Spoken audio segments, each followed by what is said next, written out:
Hello students, welcome back to physics class. Students, आज हम यहाँ पे सूडो फोर्स करने जा रहे हैं। टॉपिक का हेडिंग डाल लीजिए सूडो फोर्स। ठीक है, तो पहले सूडो फोर्स एक्चुअली में क्या है उसको समझ लो। ठीक है, क्योंकि अगर समझोगे तभी पता चलेगा ना कि हमें एक्चुअली इसमें लिखना क्या है और ये कैसा फोर्स होता है। ठीक है, तो पहले इसको समझ लो, उसके बाद इसको करने बैठना। देखो, हमने लास्ट लेक्चर जब हम non inertial frame of reference पढ़ रहे थे, ठीक है, तो हमने ये देखा कि एक्चुअली में हमारे दो फ्रेम ऑफ रेफरेंस होते हैं। एक तो इनर्शियल फ्रेम ऑफ रेफरेंस होता है, एक non inertial frame of reference होता है।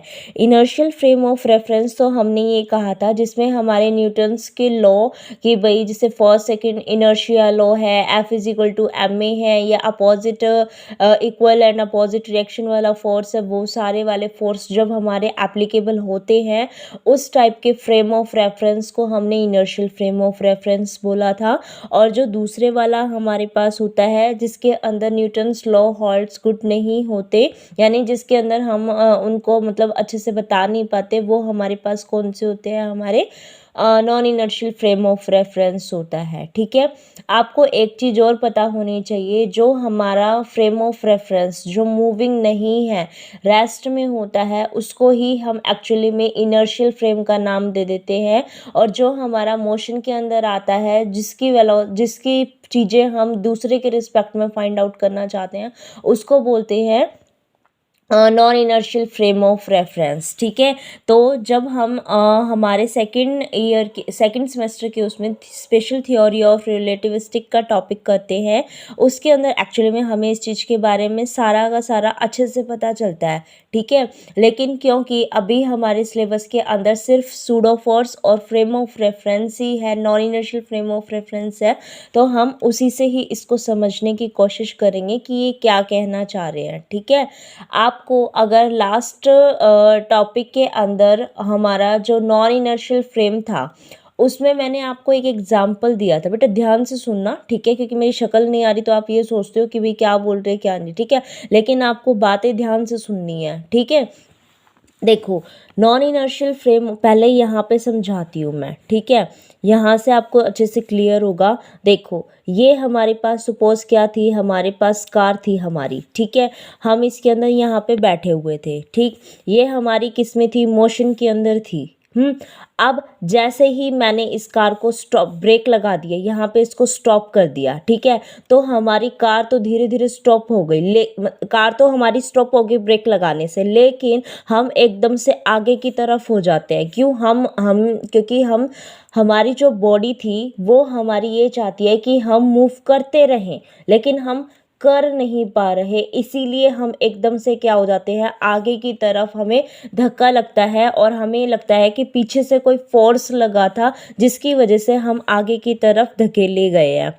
ठीक है, लेकिन यहाँ पे अगर मैं, ये मेरा जो ग्राउंड है जिसके ऊपर ये कार थी, अगर मेरे ग्राउंड की वजह से मैं इस चीज़ को देखूं तो मुझे साफ साफ नज़र आ रहा है यहाँ पे कि इस कार के ऊपर वैसे बाहर से कोई भी फोर्स नहीं लगाया गया था मेरे ऊपर, जिसकी वजह से, क्योंकि ये जो मैंने ब्रेक लगाए थे वो इंस्टेंट नहीं लगाए थे कि एकदम से बहुत ही तेज़ लगा दिया और आगे की तरफ ये हो गई, नहीं, हमने बिल्कुल धीरे से लगाया था, फिर भी मेरे पास क्या हुआ, मेरी जो बॉडी थी वो आगे की तरफ हो गई। ठीक है, फॉरवर्ड पुश हुआ मुझे। ठीक है, यहाँ से फोर्स लगा जिसकी वजह से मैं आगे की तरफ हो गई। ये कहता है कि अगर मैं इस ग्राउंड की वजह से देखूँ ना तो ऐसा मुझे बिल्कुल भी नहीं लगेगा कि मेरे ऊपर फोर्स लगाया गया था, लेकिन फिर भी कुछ ना कुछ तो फोर्स लगाना, फिर भी कुछ ना कुछ तो फोर्स लगाना ग्राउंड की वजह। अब ग्राउंड तो कैसा है, आपका मूव नहीं कर रहा, ग्राउंड तो कभी भी मूव नहीं करेगा, इसका मतलब जो ग्राउंड है ये तो कौन सा हो गया, आपका इनर्शियल फ्रेम। ठीक है, ग्राउंड कौन सा हो गया, इनर्शियल फ्रेम हो गया। अब इसके बारे में बात करो, ये आपका एक फ्रेम है, सपोज इसके कोऑर्डिनेट हो गए आपके एक्स वाई जेड कोऑर्डिनेट हो गए। ठीक है, ये बॉडी मूव कर रही थी तो इसका मतलब इसके कोऑर्डिनेट आपके एक्स डायरेक्शन में x1 एंड वाई डायरेक्शन में y1 एंड जेड डायरेक्शन में z1 कोऑर्डिनेट हुए, तो ये मूव कर रहा है, तो आप इसके रिस्पेक्ट में उस की चीज़ें को बता रहे हो। ठीक है।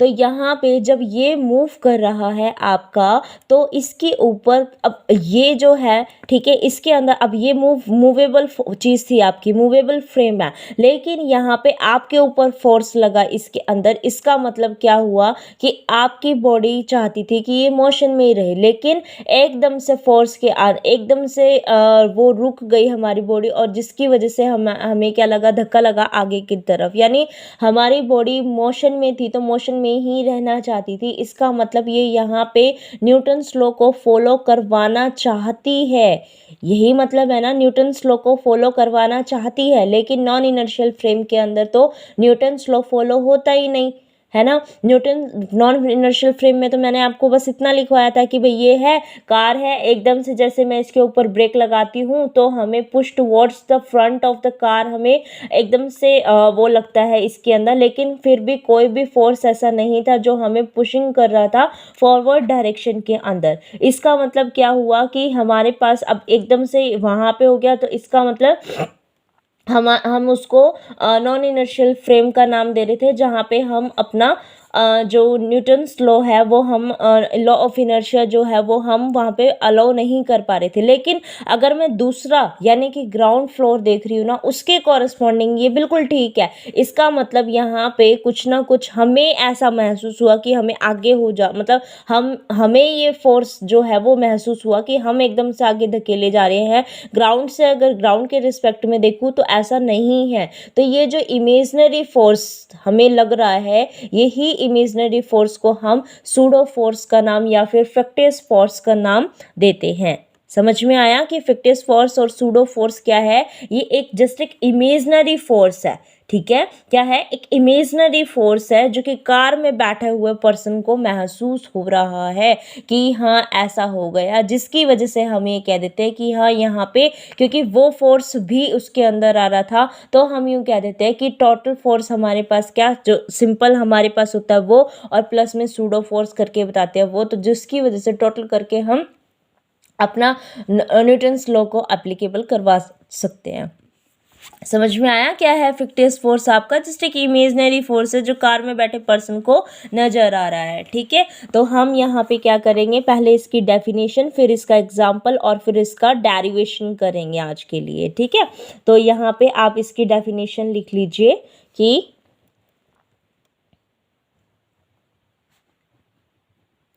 सूडो फोर्स क्या होता है? Pseudo force, it is an imaginary force which is experienced only in a non-inertial frame of reference, ठीक है। For example,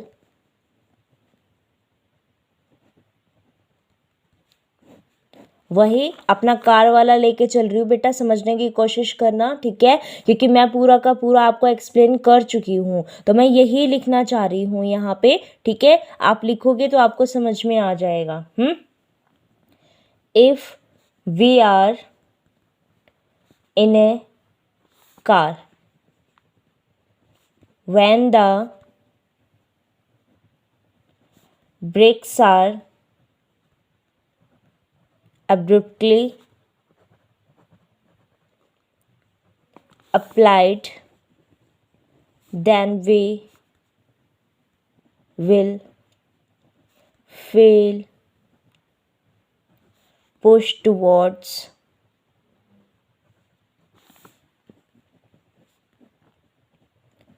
the front of car. Here, in really no force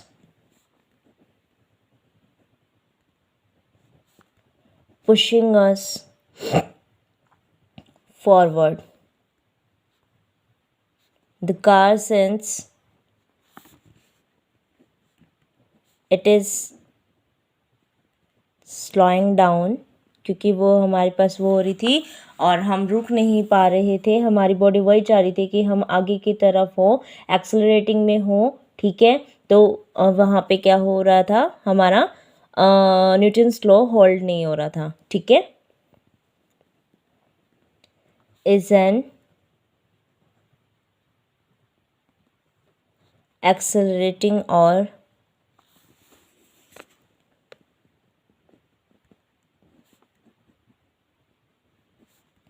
non-inertial frame of reference.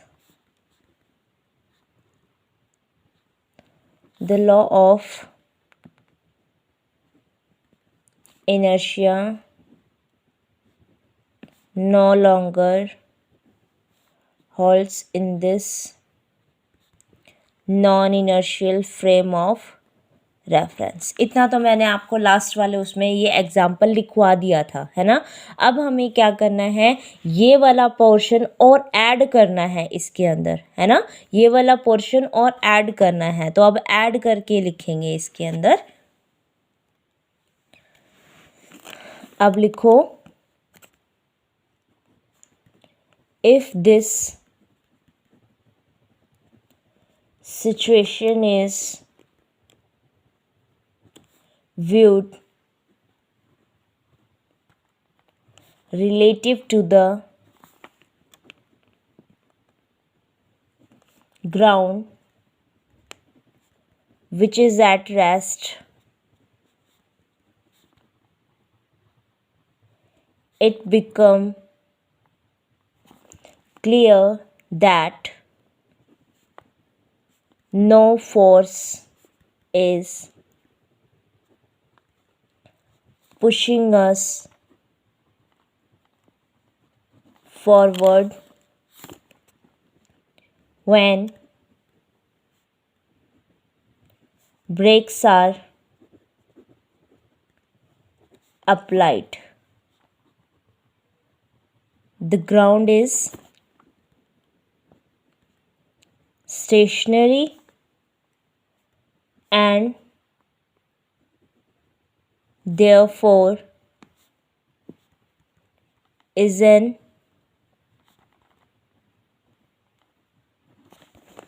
inertial frame.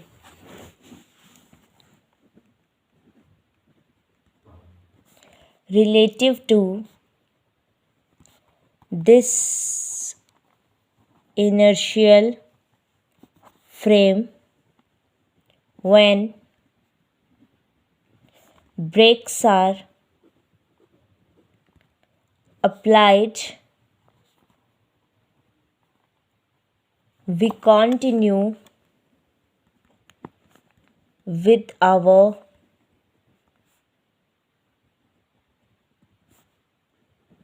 forward motion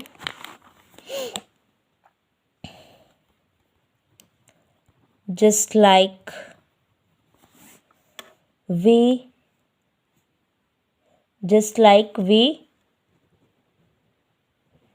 should according to Newton's first law of motion.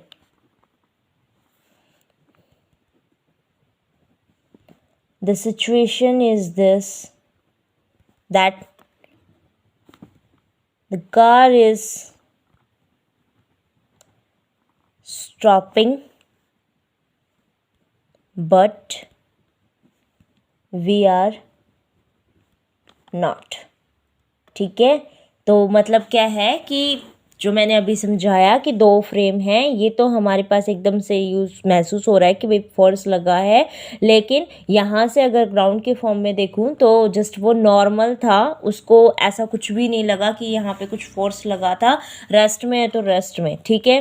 लेकिन अगर हम यहाँ के according अपने उसमें देखें तो वो मोशन में था, तो वो मोशन में जाने की कोशिश कर रहा था हमारी बॉडी भी, ठीक है। जिसकी वजह से एकदम से हमें ये लगा कि मोशन में था, तो मतलब जब तक कोई फोर्स अप्लाई ना किया गया तो वो हम रेस्ट में नहीं आएंगे, ठीक है। तो हमारी बॉडी किस में चाहती थी कि मोशन में थी, तो वो मोशन में ही आए। तो कार तो स्टॉप हो गई लेकिन हम स्टॉप नहीं हुए थे, ठीक है। इसी वजह से हमारे उसमें जो कार के व्यू में है उसको ये लगा कि वो एकदम से आगे की तरफ उसको धक्का लगा, तो ये ही जो इमेजनरी फोर्स उसको लगाना उसी को ही हम क्या नाम दे रहे हैं, सूडो फोर्स नाम दे रहे हैं। ठीक है, तो यहाँ पे लिखेंगे कि from our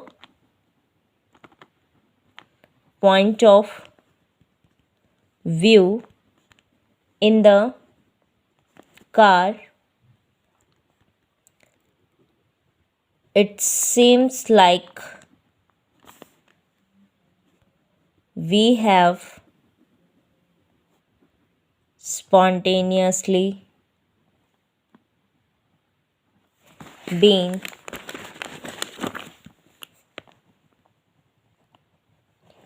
pushed forward. Actually, लेकिन ऐसा कोई फोर्स था ही नहीं, है ना। Actually there is no force acting on us, so this imaginary force acting on us is called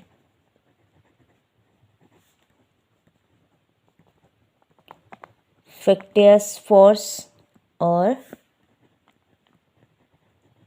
pseudo force.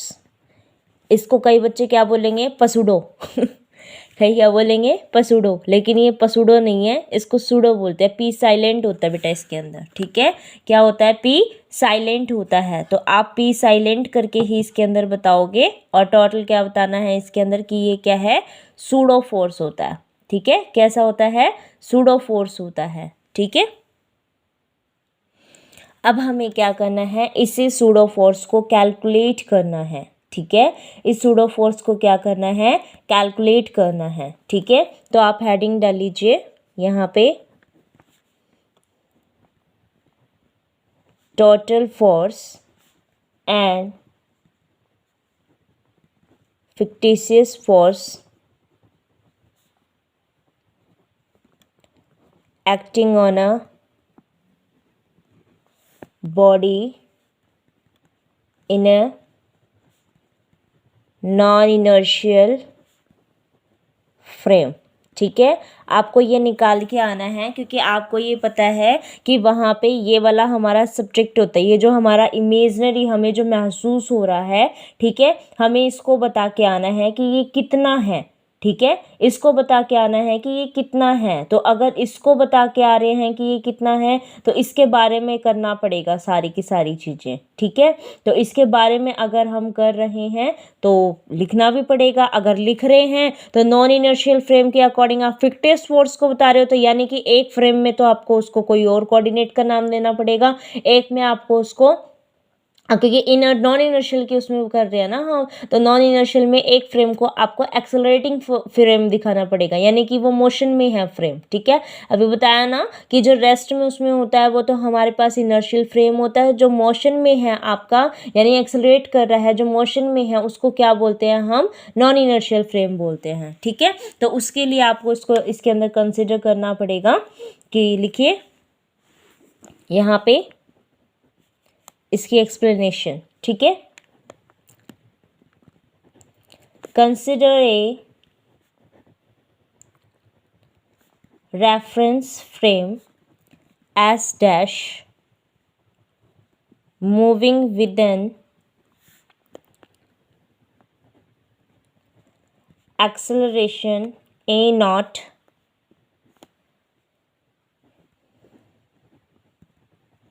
relative to frame S। ठीक है, if the frame S is an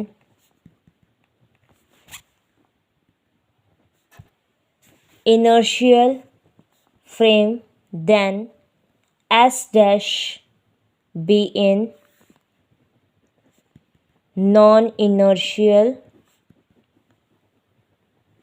frame.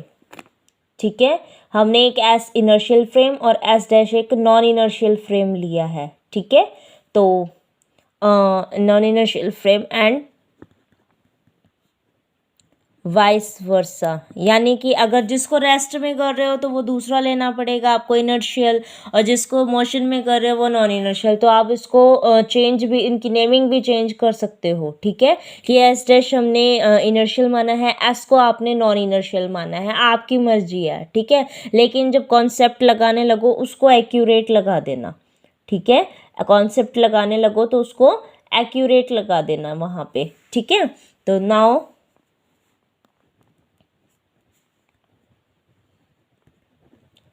consider a particle of mass m on which no external forces acting in the reference frame S. Then acceleration of particle in frame S is 0, but particle will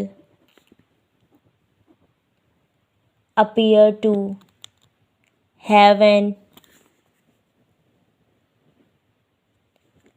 acceleration minus A not, क्योंकि यहाँ पे retardation हो रही थी, धीरे धीरे कम हो रहा था, इसीलिए ए माइनस का ए नॉट लगाया है, ठीक है। Relative to frame S dash, ठीक है। अब हमें टोटल फोर्स के कोरस्पॉन्डिंग भी इसको बताना पड़ेगा, ठीक है। तो आप यहाँ लिखिए टोटल फोर्स के लिए suppose the particle has an acceleration ai as observed in the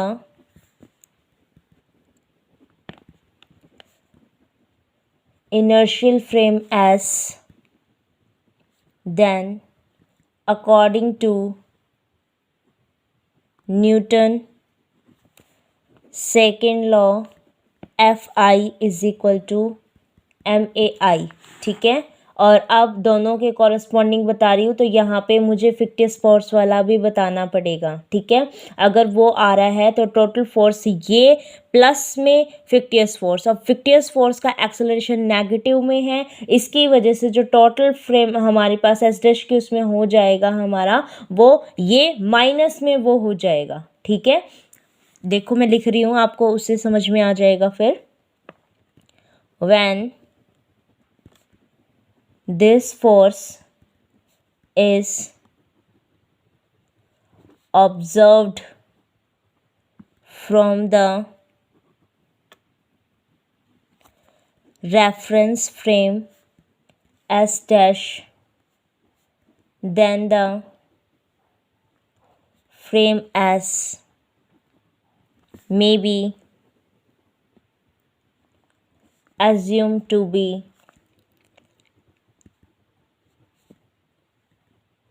moving with acceleration minus A not, ठीक है, रिलेटिव टू एस डैश। मैंने अभी आपको बताया कि ये एक कार है, ये हमारा ग्राउंड है।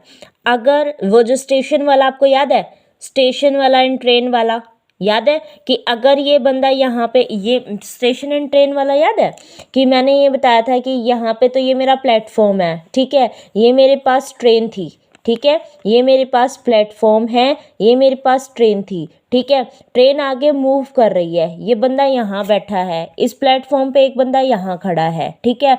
तो अगर ये ट्रेन मूव कर रही है तो इसके कॉरस्पॉन्डिंग ये मूव कर रहा है, लेकिन अगर मैं इस बंदे को इसके अकॉर्डिंग देखो ट्रेन के, तो ट्रेन बेशक से चल रही हो लेकिन वो बंदा तो उसी सीट पे ही है, तो वो किस में है, रेस्ट में है।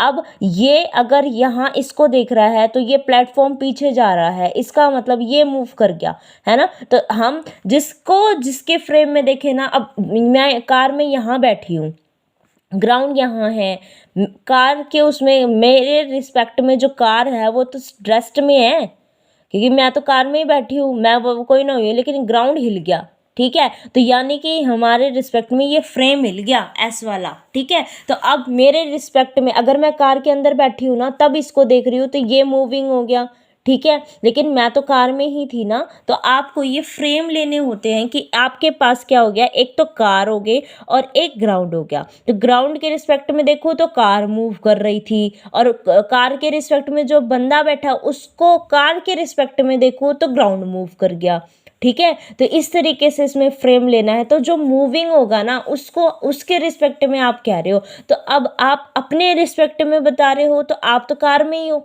यानी आप तो कार में ही हो। आप कार में हो तो यानी कि मैं तो एस डैश के उसमें हूँ, तो एस मूव कर गया ना, अब एस फ्रेम मूव कर गया। और कितने उससे, क्योंकि वो उसमें जा रहा था फॉरवर्ड, एकदम से आगे उसमें लगा, तो माइनस ऑफ ए नोट हो गया वहाँ पे, ठीक है। तो माइनस ऑफ ए नोट हो गया वहाँ पे, तो relative to S dash, hence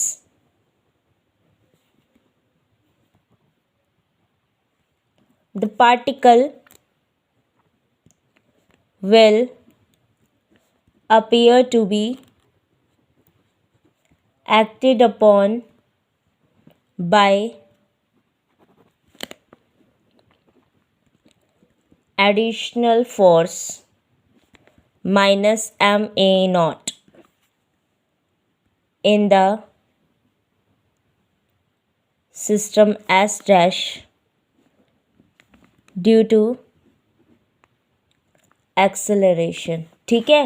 तो जो हमारा टोटल फोर्स होगा एफ डैश के उसमें, so total force acting on particle as observed by an observer in reference frame S dash is F vector is equal to, और dash frame के अंदर ले रहे हैं ना, तो एम ए आई माइनस में एम ए नॉट, ठीक है। तो ये तो हमारे पास फ्रेम एफ आई वाला ही था, और ये कौन सा हो गया, एफ नॉट वाला, ठीक है। तो ये जो एफ नॉट वाला है ये ही हमारे पास क्या होता है, हमारा फिक्टियस फोर्स होता है, ठीक है। सो दिस, तो आपका हमारा इसके अंदर करते हैं, तो ये हमारे पास कौन सा हो जाएगा, आपका फिक्टियस फोर्स हो जाएगा, ठीक है। देन दिस सेकेंड पार्ट कौन सा, एफ नॉट, जिसकी वैल्यू हमारे पास कितनी है, माइनस के एम ए नॉट, ये क्या है, इज द फिक्टियस फोर्स और सूडो फोर्स। यहाँ तक आपको इसको करके दिखाना है। आई होप आपको ये चीज़ बिल्कुल क्लियर समझ में आ गई है, ठीक है, कि इसके अंदर हमें क्या करना था। तो यहाँ पे आपका आज वाला टॉपिक जो है वो कंप्लीट हो जाता है, सूडो फोर्स वाला, ठीक है। सूडो फोर्स को फिक्टियस फोर्स भी बोलते हैं। मैंने इसके अंदर इतनी जो थ्योरी लिखी है वो वही थ्योरी है जो हम पहले बता चुके हैं, लेकिन आपको इसको अटेम्प्ट करने के लिए कुछ और वे में बताना पड़ेगा, ठीक है। रिलेटिव, आप मतलब इसको जो रिलेट है वो अपने ऊपर वाले एग्जाम्पल से बिल्कुल ईजी तरीके से कर सकते हो, कि हम जो आगे हो रहे थे उस पे जो फोर्स लग रहा था वो फोर्स हमारे पास कैसा था, आपका फॉरवर्ड उसमें हो रहा था, तो जिसकी वजह से मैंने उसको माइनस ए नॉट लिया और वो एक्सेलरेटिंग फ्रेम में था। अब जो हमें लग रहा था वो ग्राउंड की वजह से वो जो फोर्स है वो तो लग ही रहा है, और साथ में जो दूसरे वाला एडिशनल फोर्स है वो भी लग रहा है। तो जो एडिशनल फोर्स है वो किस में, अपोजिट उसमें एक्सेलरेशन हो रहा है, मतलब इधर उसमें लग रहा है, तो माइनस ऑफ ए नॉट के साथ है। तो एफ प्लस में ये कितना हो जाएगा, F minus of F not हो जाएगा इसकी वजह से, ठीक है।